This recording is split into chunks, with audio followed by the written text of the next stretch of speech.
First ಕನ್ನಡಕ್ಕೆ ಸ್ವಾಗತ. ನಾನು ಉಮರ್ ಫಾರೂಕ್. ಅಮೆರಿಕ ಮತ್ತು ಅಮೆರಿಕದ ಸಾಕು ನಾಯಿ ಇಸ್ರೇಲ್ ಆಕ್ರಮಿತ ಪ್ಯಾಲೆಸ್ತೀನ್ ದೇಶಗಳು ಸೇರಿಕೊಂಡು ಇರಾನ್ ಮೇಲೆ ಭಯಾನಕ ದಾಳಿ ಮಾಡಿದ್ವು. ಈ ದಾಳಿಯಲ್ಲಿ ಇರಾನಿನ ಸುಪ್ರೀಂ ಲೀಡರ್ ಆಯತುಲ್ಲಾ ಅಲಿ ಖಾಮೆನಿ ಸಹಿತ ಅವರ ಕುಟುಂಬ ಹಾಗೂ ಇರಾನಿನ ಪ್ರಮುಖ ಲೀಡರ್ಗಳು ಹುತಾತ್ಮರಾದರು. ಇಂತಹದೊಂದು ದಾಳಿ ನಿರೀಕ್ಷಿತವಾಗಿತ್ತು. ಆದರೆ ಇರಾನಿನ ಸುಪ್ರೀಂ ಲೀಡರ್ ಈ ಆಕ್ರಮಣದಲ್ಲಿ ಪ್ರಾಣ ಕಳೆದುಕೊಳ್ತಾರೆ ಅನ್ನೋದು ಮಾತ್ರ ಅನಿರೀಕ್ಷಿತ ಆಗಿತ್ತು. ಈಗ ಜಗತ್ತು ಒಂದು ಮಹತ್ವದ ಘಟನೆಗೆ ಸಾಕ್ಷಿಯಾಯಿತು. ಜಾಗತಿಕ ರಾಜಕಾರಣದ ಪಲ್ಲಟಕ್ಕೆ ಸಾಕ್ಷಿಯಾಯಿತು. ಹೀಗಾಗಿ ಈ ಸಂದರ್ಭದಲ್ಲಿ ಅಲಿ ಖಾಮೆನಿ ಅಮೆರಿಕ ಮತ್ತು ಅದರ ಸಾಕು ನಾಯಿ ಇಸ್ರೇಲ್ ಆಕ್ರಮಿತ ಪ್ಯಾಲೆಸ್ತೀನ್ ದೇಶಗಳನ್ನು ದಶಕಗಳ ಕಾಲ ಹೇಗೆ ಸತಾಯಿಸಿದ್ರು, ಹೇಗೆ ಹೆದರಿಸ್ಕೊಂಡು ಬಂದರು, ಅದೆಂಥದೇ ಪರಿಸ್ಥಿತಿ ಬಂದರೂ ಈ ಎರಡೂ ರಾಷ್ಟ್ರಗಳ ಎದುರು ಖಾಮೆನಿ ತಲೆ ತಗ್ಗಿಸಲಿಲ್ಲ. ಈ ಮನೋಭಾವ ಹೇಗೆ ಸಾಧ್ಯ ಆಯಿತು, ಇದೆಲ್ಲವನ್ನು ಈ ಎಪಿಸೋಡ್ನಲ್ಲಿ ಡೀಟೇಲ್ ಆಗಿ ನೋಡೋಣ. ಈ ವಿಡಿಯೋವನ್ನು ಕೊನೆ ತನಕ ಮಿಸ್ ಮಾಡದೆ ನೋಡಿ. ಒಬ್ಬ ರಾಷ್ಟ್ರ ನಾಯಕ ಹೇಗಿರಬೇಕು ಅನ್ನೋದಕ್ಕೆ ಇರಾನಿನ ಸರ್ವೋಚ್ಚ ನಾಯಕ ಆಯತುಲ್ಲಾ ಅಲಿ ಖಾಮೆನಿ ಮಾದರಿಯಾಗಿದ್ದರು. ಇಂತಹ ಅಲಿ ಖಾಮೆನಿ ಅವರನ್ನು ಅಮೆರಿಕ ಮತ್ತು ಇಸ್ರೇಲ್ ಆಕ್ರಮಿತ ಪ್ಯಾಲೆಸ್ತೀನ್ ರಾಷ್ಟ್ರಗಳು ಆಕ್ರಮಣ ಮಾಡಿ ಜಂಟಿ ಕಾರ್ಯಾಚರಣೆ ಮೂಲಕ ಇರಾನಿನ ಸರ್ವೋಚ್ಚ ನಾಯಕರನ್ನೇ ಕೊಂದು ಹಾಕಿದ್ದಾವೆ. ಇರಾನ್ ಅಣ್ವಸ್ತ್ರವನ್ನು ಅಭಿವೃದ್ಧಿಪಡಿಸ್ಕೊಳ್ತಾ ಇತ್ತು. ಇರಾನ್ ಹತ್ರ ಅಣುಬಾಂಬಿದ್ರೆ ಮಧ್ಯಪ್ರಾಚ್ಯದಲ್ಲಿ ನೆಮ್ಮದಿ ಇರೋದಿಲ್ಲ, ಮೇಲಾಗಿ ನಾವು ಬದುಕಿರೋದಿಲ್ಲ ಅನ್ನೋ ಸಬೂಬು ಕೊಟ್ಕೊಂಡು ಇಸ್ರೇಲು ದಾಳಿ ಮಾಡಿದರೆ ಇರಾನಿನಲ್ಲಿ ಮಹಿಳಾ ಹಕ್ಕುಗಳನ್ನು ದಮನ ಮಾಡಲಾಗ್ತಾ ಇತ್ತು. ಆದ್ದರಿಂದ ಇರಾನ್ ಜನರಿಗೋಸ್ಕರ ದಾಳಿ ಮಾಡಬೇಕಾಯಿತು ಅಂತ ಅಮೆರಿಕ ಸಬೂಬನ್ನು ಕೊಟ್ಕೊಂಡಿದೆ. ಈ ರೀತಿ ಈ ಎರಡೂ ದೇಶಗಳು ಇಷ್ಟು ದಿನ ಸಬೂಬುಗಳನ್ನು ಕೊಟ್ಕೊಂಡು ಬಂದಿದ್ದಾವೆ. ತಮ್ಮ ಮುಂದೆ ಬಗ್ಗದ ದೇಶಗಳ ಮೇಲೆ ಆಕ್ರಮಣ ಮಾಡಿದ್ದಾವೆ. ಪ್ಯಾಲೆಸ್ತೀನ್ ದೇಶವನ್ನು ಆಕ್ರಮಿಸ್ಕೊಂಡು ಕೂತಿರೋ ಇಸ್ರೇಲ್ ಅಂತೂ ಖಾಮೆನಿ ಅವರನ್ನು ಮುಗಿಸೋದಕ್ಕೆ ಎಷ್ಟೆಲ್ಲ ಪ್ರಯತ್ನ ಮಾಡಿತ್ತು. ತನ್ನ ದೇಶದ ಹೆಣ್ಣು ಮಕ್ಕಳನ್ನು ಮೈ ಮಾರ್ಕೊಳ್ಳೋ ಕೆಲಸ ಕೂಡ ಕೊಟ್ಟಿತ್ತು. ಇಸ್ರೇಲ್ ಏನು ಸಾಧ್ಯನೋ ಎಲ್ಲ ಪ್ರಯತ್ನಗಳನ್ನು ಮಾಡಿತ್ತು. ಕೊನೆಗೆ ಅಮೆರಿಕದ ಬೆಂಬಲದ ಜೊತೆಗೆ ತನ್ನ ಕೆಲಸವನ್ನು ಮಾಡಿ ಮುಗಿಸಿದೆ. ಹಾಗಾದರೆ ಜಗತ್ತಿನ ಎರಡು ಪ್ರಬಲ ರಾಷ್ಟ್ರಗಳಿಗೆ, ಅದರಲ್ಲೂ ಲೂಟಿಕೋರ ದೇಶಗಳು ಅನ್ಸ್ಕೊಂಡಿರೋ ಅಮೆರಿಕ ಮತ್ತು ಅದರ ಸಾಕುನ ಇಸ್ರೇಲ್ಗೆ ಖಾಮೆನಿ ಹೇಗೆ ಮಗ್ಗುಲ ಮುಳ್ಳಾದರು ಅನ್ನೋ ಪ್ರಶ್ನೆ ಸಹಜವಾಗಿ ಹುಟ್ಕೊಳ್ತದೆ. ಅಸಲಿಗೆ ಆಯತುಲ್ಲಾ ಅಲಿ ಖಾಮೆನಿ ಹೋರಾಟದ ಮುಖಾಂತರ ನಾಯಕತ್ವದ ಗುಣ ಬೆಳೆಸ್ಕೊಂಡಿರೋರು. ರುಹುಲ್ಲಾ ಖಾಮೆನಿ ನೇತೃತ್ವದಲ್ಲಿ ಇರಾನಿನಲ್ಲಿ ಇಸ್ಲಾಮಿಕ್ ಕ್ರಾಂತಿ ಮಾಡಿ ಅವರ ನಿಧನದ ನಂತರ ಇರಾನಿನ ಸುಪ್ರೀಂ ಲೀಡರ್ ಆದರು. ನಂತರ ತಮ್ಮ ಆಡಳಿತ ನೀತಿಯ ಮೂಲಕ ಸಮರ್ಥ ರಾಷ್ಟ್ರ ನಾಯಕ ಅನ್ನಿಸ್ಕೊಂಡ್ರು. ಆದರೆ ತನ್ನ ರಾಷ್ಟ್ರದ ಜನರಿಗೆ ಉತ್ತಮ ಜನನಾಯಕ ಆಗಲಿಲ್ಲ ಅನ್ನೋ ಮಾತು ಕೂಡ ನಿಜ. ಇದನ್ನು ನಾವಿಲ್ಲಿ ಒಪ್ಕೊಳ್ಳೇಬೇಕು. ಮಹಿಳೆಯರ ಹಕ್ಕುಗಳ ದಮನ ಆಯಿತು. ಪ್ರತಿಭಟನೆ ಮಾಡಿದವರನ್ನು ಆಯುಧಗಳನ್ನು ಬಳಸಿ ಹತ್ತಿಕ್ಕಿದ್ರು. ಈ ಎಲ್ಲ ಆಂತರಿಕ ಸಂಘರ್ಷಗಳನ್ನು ನೋಡೋದಾದರೆ ಖಾಮೆನಿ ಒಬ್ಬ ಜನಪ್ರಿಯ ಜನನಾಯಕ ಅಂತ ಅನ್ನಿಸ್ಕೊಳ್ಳಿಲ್ಲ. ಆದರೆ ದೇಶದ ವಿಚಾರ ಬಂದಾಗ ಜಾಗತಿಕ ನಾಯಕರ ಪೈಕಿ ಖಾಮೆನಿ ಅಗ್ರಗಣ್ಯರಾಗ್ತಾರೆ. ಸಿದ್ಧಾಂತದ ವಿಚಾರ ಬಂದಾಗ ಯಾರ ಮುಂದೆಯೂ ಮಂಡಿ ಉರಲಿಲ್ಲ. ಬಲಿಷ್ಠರ ಮುಂದೆ ಡ್ಯಾನ್ಸ್ ಮಾಡಿ ಸಂತೃಪ್ತಿ ಪಡಿಸೋ ಕೆಲಸವನ್ನಂತೂ ಮಾಡಲೇ ಇಲ್ಲ. ತಾನು ನಂಬಿದ್ದ ಸಿದ್ಧಾಂತಕ್ಕೆ ಕಟುವಾಗಿ ಅಂಟಿಕೊಂಡ್ರು. ಪ್ಯಾಲೆಸ್ತೀನ್ ದೇಶವನ್ನು ರಕ್ಷಿಸ್ಕೊಳ್ಳೋದಕ್ಕೆ ಪಣ ತೊಟ್ಟರು. ಇದರ ಬಗ್ಗೆ ಮುಂದೆ ಮಾತಾಡೋಣ. ಮೊದಲು ಖಾಮೆನಿ ಅವರಿಗಿದ್ದ ಭಾರತದ ಜೊತೆಗಿದ್ದ ಬಾಂಧವ್ಯದ ಬಗ್ಗೆಯೂ ಸ್ವಲ್ಪ ನೋಡಬೇಕಾಗುತ್ತೆ. ಖಾಮೆನಿ ಅವರು ತಮ್ಮ 41ನೇ ವರ್ಷದಲ್ಲಿದ್ದಾಗ ಭಾರತಕ್ಕೆ ಭೇಟಿ ಕೊಟ್ಟಿದ್ದರು. ಕಾಶ್ಮೀರ, ಬೆಂಗಳೂರಿನ ರಿಚ್ಮಂಡ್ ಟೌನು ಮತ್ತು ಬೆಂಗಳೂರಿನಿಂದ 71 ಕಿಲೋಮೀಟರ್ ದೂರದಲ್ಲಿರೋ ಅಲಿಪುರಕ್ಕೆ ಖಾಮೆನಿ ಅವರು ಭೇಟಿ ಕೊಟ್ಟಿದ್ದರು. ಇಲ್ಲಿ ಇರಾನ್ ಸರ್ಕಾರದ ನೆರವಿನಿಂದ ನಿರ್ಮಿಸಲಾಗಿದ್ದ ಹಾಸ್ಪಿಟಲನ್ನು ಉದ್ಘಾಟನೆ ಮಾಡಿದರು. ಹೀಗಾಗಿ ಖಾಮೆನಿ ಹುತಾತ್ಮರಾದ ಸುದ್ದಿ ತಿಳಿತಾ ಇದ್ದಂತೆಯೇ ಈ ಎಲ್ಲ ಭಾಗಗಳಲ್ಲಿ ಆಕ್ರೋಶ ದೊಡ್ಡ ಮಟ್ಟದಲ್ಲಿ ಭುಗಿಲೆದ್ದಿತ್ತು. ಶಿಯಾ ಮುಸ್ಲಿಮರು ಬೀದಿಗಿಳಿದು ಪ್ರತಿಭಟನೆ ಮಾಡಿದರು.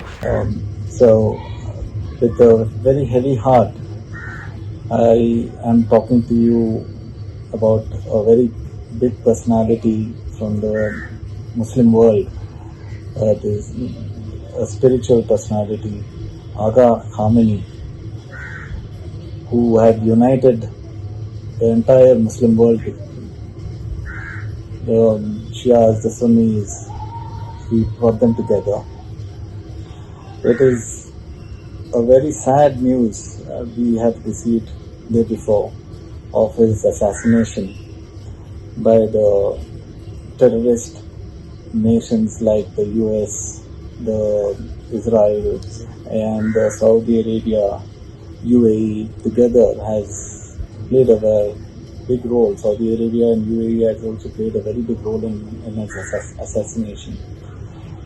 So I have a little bit of information about Aga Khamenei when he had visited Bangalore in the year 1981. He was invited by the then Prime Minister Indira Gandhi Srimati Indira Gandhi, and when he was a defense minister from Iran, his experience, he was an amazing personality, and you cannot describe. He was such a simple man. His lifestyle was so simple that he was in Bangalore for 3 days when he had come to Delhi and Hyderabad, and he had extra 3 days which he planned to decided to stay in Bangalore. ರಿಲಿಜನ್ಸ್ಗೆ ಯಾರಿಗೂ attack ಮಾಡಿಲ್ಲ. ಆ ಥರ ಒಬ್ಬರು leader ತಿರ್ಗಾ ಬರೋದು ಇಲ್ಲ, ಇದು ಸಾಧ್ಯನೇ ಇಲ್ಲ. ಇದು ದೊಡ್ಡ ಶಾಕ್. ಇದು ಏನಾಗಿದೆ, ಇದು ಪೂರ್ತಿ ಇಸ್ಲಾಮಿಕ್ ಕಂಟ್ರೀಸ್ ಅಲ್ಲ, ಇಸ್ಲಾಮಿಕ್ ಮಾತ್ರ ಅಲ್ಲ, ಪೂರ್ತಿ ಇಸ್ಲಾಮಿಕ್ ವರ್ಲ್ಡ್ ಮತ್ತೆ ವರ್ಲ್ಡ್ ಅಲ್ಲಿ ಹ್ಯುಮ್ಯಾನಿಟಿಗೋಸ್ಕರ ಇವರು ಬಹಳ ಇದು ಮಾಡಿದ್ರು. ಆ ತರ ಡೇರಿಂಗ್ ಯಾರಿಗೂ ಇರಲಿಲ್ಲ. ಈ ತರ ಒಬ್ಬರು ಚಾಲೆಂಜಿಂಗು ಡೈರೆಕ್ಟ್ ಆಗಿ ಚಾಲೆಂಜಿಂಗ್ ಮಾಡಿ ಅವ್ರಿಗೆ ವಾರ್ನಿಂಗ್ ಮಾಡಿಸಿ ಏನೇನು ಇನ್ನೋಸೆಂಟ್ಸ್ ಮಕ್ಕಳು, ವುಮೆನ್ಸು, ಲೇಡೀಸು ಸುಮಾರು ಜನಕ್ಕೆ ಸಾಯಿಸ್ಬಿಟ್ರು. ಇನ್ನೊಂದು ವಿಚಾರ ಏನಂದರೆ, ಆಯತುಲ್ಲಾ ಅಲಿ ಖಾಮಿನಿ ಅವರು ಮೂಲತಃ ನಮ್ಮ ಭಾರತದವರೇ ಅಂತ ಹೇಳಲಾಗ್ತಾ ಇದೆ. ಇವರ ಪೂರ್ವಜರು ಉತ್ತರ ಪ್ರದೇಶದವರು. ಈ ಹಿಂದೆ ಇರಾನ್ಗೆ ವಲಸೆ ಹೋಗಿದ್ದಾರೆ. ಹೀಗಾಗಿ ಖಾಮಿನಿ ಅವರಿಗೆ ಭಾರತದ ಜೊತೆಗೆ ವಿಶೇಷ ನಂಟು ಇತ್ತು. ಜೊತೆಗೆ ಭಾರತದ ಜೊತೆಗೆ ಮೊದಲಿಂದನೂ ಒಳ್ಳೆ ವ್ಯಾಪಾರ ಸಂಬಂಧ ಕೂಡ ಇತ್ತು ಅವರಿಗೆ. ವ್ಯಾಪಾರದ ವಿಚಾರದಲ್ಲಿ ಭಾರತದ ಜೊತೆಗೆ ಇರಾನ್ ಸಹಕರಿಸಿದಷ್ಟು ಬೇರೆ ಯಾರೂ ಸಹಕಾರ ಕೊಟ್ಟಿರಲಿಕ್ಕಿಲ್ಲ. ಅಷ್ಟೊಂದು ಉತ್ತಮ ಬಾಂಧವ್ಯವನ್ನು ಇಟ್ಕೊಂಡಿದ್ದು. ಆದರೆ ನಮ್ಮ ದೇಶದ ಕೆಲವು ಎಡಬಿಡಂಗಿಗಳು ಖಾಮಿನಿ ಅವರ ಸಾವನ್ನು ಸಂಭ್ರಮಿಸ್ತಾ ಇದ್ದಾವೆ. ಅವರ ಫಾದರ್ಲ್ಯಾಂಡ್ಗೆ ಲಾಭ ಆಯಿತು ಅಂತ ಖುಷಿ ಪಡ್ತಾ ಇದ್ದಾವೆ. ವಾಟ್ಸಪ್ನ ಫಾರ್ವರ್ಡ್ ಮೆಸೇಜ್ಗಳನ್ನು ಓದ್ಕೊಂಡು ನಗಾಡ್ತಾ ಇದ್ದಾವೆ. ಇರಲಿ, ಅವಕ್ಕೆಲ್ಲ ಕವಡೆ ಕಾಸಿನ ಕಿಮ್ಮತ್ತಿಲ್ಲ, ನಾವು ಕೂಡ ಕಿಮ್ಮತ್ತನ್ನು ಕೊಡಬೇಕಾಗಿಲ್ಲ. ಈಗ ನಾವು ಖಾಮಿನಿ ಅವರು ನಾಯಕರಾಗಿ ರೈಸ್ ಆಗಿದ್ದೇಗ ಅನ್ನೋದನ್ನು ನೋಡಬೇಕಾಗಿದೆ. ಖಾಮಿನಿ ಅವರಲ್ಲಿ ಮುಖ್ಯವಾಗಿ ಗುರುತಿಸಬೇಕಾದ ಗುಣಲಕ್ಷಣ ಏನಂದರೆ ಅವರ ದೃಢ ನಿರ್ಧಾರ ಮತ್ತು ಧೈರ್ಯ. ನೀವು ಸ್ವಲ್ಪ ಗಮನಿಸಿ ನೋಡಿ. ಎಫ್ಟಿನ್ ಫೈಲ್ಸ್ ಅನ್ನೋ ಕಾಮಾಂಧನ ಕೋಟೆಯಲ್ಲಿ ಜಗತ್ತಿನ ಪ್ರಖ್ಯಾತರ ಹೆಸರುಗಳೆಲ್ಲ ಕೇಳಿಬಂದವು. ಕೆಲವರು ಯಾರನ್ನೋ ಖುಷಿಪಡಿಸೋದಕ್ಕೆ ಡಾನ್ಸ್ ಕೂಡ ಮಾಡಿಬಂದರು. ತುಂಬ ಜನರು ಆ ಕಾಮಾಂಧನ ಕೋಟೆಯೊಳಗೆ ಲಜ್ಜೆ ಬಿಟ್ಟು ಬಟ್ಟೆ ಬಿಚ್ಚಿ ಉರುಳಾಡಿ ಬಂದರು. ಸ್ವಲ್ಪ ಗಮನಿಸಿ ನೋಡಿ. ಆ ಕಾಮುಕರ ಕೋಟೆಯಲ್ಲಿ ಒಂದೇ ಒಂದು ಕಡೆ ಇರಾನಿನ ಸರ್ವೋಚ್ಚ ನಾಯಕ ಆಯತುಲ್ಲಾ ಅಲಿ ಖಾಮಿನಿ ಅವರ ಹೆಸರು ಕೇಳಿ ಬರಲಿಲ್ಲ. ಹೀಗಾಗಿ ನಾನು ಹೇಳೋದೇನೆಂದರೆ, ಆಯತುಲ್ಲಾ ಅಲಿ ಖಮೇನಿ ಅವರು ಹೆದರಿಸಿ ಹುತಾತ್ಮರಾದರೆ ಹೊರತು ಹೆದರಿ ಡಾನ್ಸ್ ಮಾಡಲಿಲ್ಲ. ಮನಸ್ಸು ಮಾಡಿದ್ದಿದ್ರೆ ಅಮೇರಿಕ ಮತ್ತು ಇಸ್ರೇಲ್ ದೇಶ ಹೇಳಿದಂತೆ ಕೇಳಿಕೊಂಡು ಇವರು ಕೂಡ ಇರಬಹುದಿತ್ತು. ಆದರೆ ತನ್ನ ದೇಶದ ಸ್ವಾಭಿಮಾನವನ್ನು ಜಗತ್ತಿನ ಮುಂದೆ ಬಲಿ ಕೊಡಲಿಲ್ಲ. ಹೋರಾಡಿದರು. ಕೊನೆ ಉಸಿರಿರೋ ತನಕನೂ ಹೋರಾಡಿ ವೀರ ಮರಣವನ್ನು ಕಂಡರು. ಇಂತಹ ಅದ್ವಿತೀಯ ನಾಯಕನ ಬಗ್ಗೆ ಪಾಶ್ಚಿಮಾತ್ಯ ಮಾಧ್ಯಮಗಳ ಸಹಿತ ನಮ್ಮ ಗೋಧಿ ಮೀಡಿಯಾಗಳು ಮನಸ್ಸಿಗೆ ಬಂದಂತೆ ವರದಿ ಮಾಡ್ತಾ ಇದ್ದಾವೆ. ಅಂದಂಗೆ ಇದೇನೋ ಹೊಸದಲ್ಲ ಬಿಡಿ. ಈ ಮೊದಲು ಕೂಡ ಸದ್ದಾಂ ಹುಸೇನು, ಮೊಹಮ್ಮದ್ ಗಡಾಫಿ, ಫಿಡೆಲ್ ಕ್ಯಾಸ್ಟ್ರೋ, ಚೆ ಗುವೆರಾ ಇನ್ನೂ ಅನೇಕ ನಾಯಕರುಗಳನ್ನು ಅಮೇರಿಕ ಹೊಸಕಿ ಹಾಕ್ತು. ಕಾರಣ ಏನಂತಂದರೆ, ಇವ್ರು ಯಾರೂ ಅಮೇರಿಕ ಮುಂದೆ ಮಂಡಿ ಊರೋದಕ್ಕೆ ತಯಾರಿರಲಿಲ್ಲ. ಬದಲಾಗಿ ಅಮೇರಿಕದ ವಿರುದ್ಧ ಎದೆ ಸೆಟಿಸಿ ನಿಂತರು. ಪರಿಣಾಮ ಏನಾಯ್ತಂದರೆ, ಖಾಮಿನಿ ಸಹಿತ ಈ ಎಲ್ಲ ನಾಯಕರುಗಳು ದಾರುಣವಾಗಿ ಪ್ರಾಣ ಕಳೆದುಕೊಂಡ್ರು.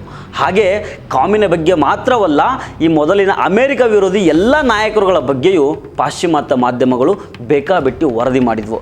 ಕನ್ನಡದ ಕೆಲವು ಗೋಧಿ ಮೀಡಿಯಾದ ಪತ್ರಕರ್ತರಂತೂ ಇಸ್ರೇಲ್ ದೇಶವನ್ನು ತನ್ನ ಸ್ಟೆಪ್ ಡ್ಯಾಡಿ ಅಂದ್ಕೊಂಡು ಖಾಮಿನಿ ಅವರನ್ನು ವಿಲನೈಸ್ ಮಾಡ್ತಾ ಇದ್ದಾರೆ. ನಡು ರೋಡಲ್ಲಿ ಕುಡಿದು ತೂರಾಡಿದವರೆಲ್ಲ ಖಾಮಿನಿ ಅವರ ಆಡಳಿತದ ಬಗ್ಗೆ ವಿಕೃತವಾಗಿ ಮಾತಾಡ್ತಾ ಇದ್ದಾರೆ. ಚೈಲ್ಡ್ ರೇಪಿಸ್ಟ್ಗಳೆಲ್ಲ ಖಾಮಿನಿ ಅವರು ಮಹಿಳೆಯರಿಗೆ ಸ್ವಾತಂತ್ರ್ಯ ಕೊಡಲಿಲ್ಲ ಅಂತ ಗೀಳಿಡ್ತಾ ಇದ್ದಾರೆ.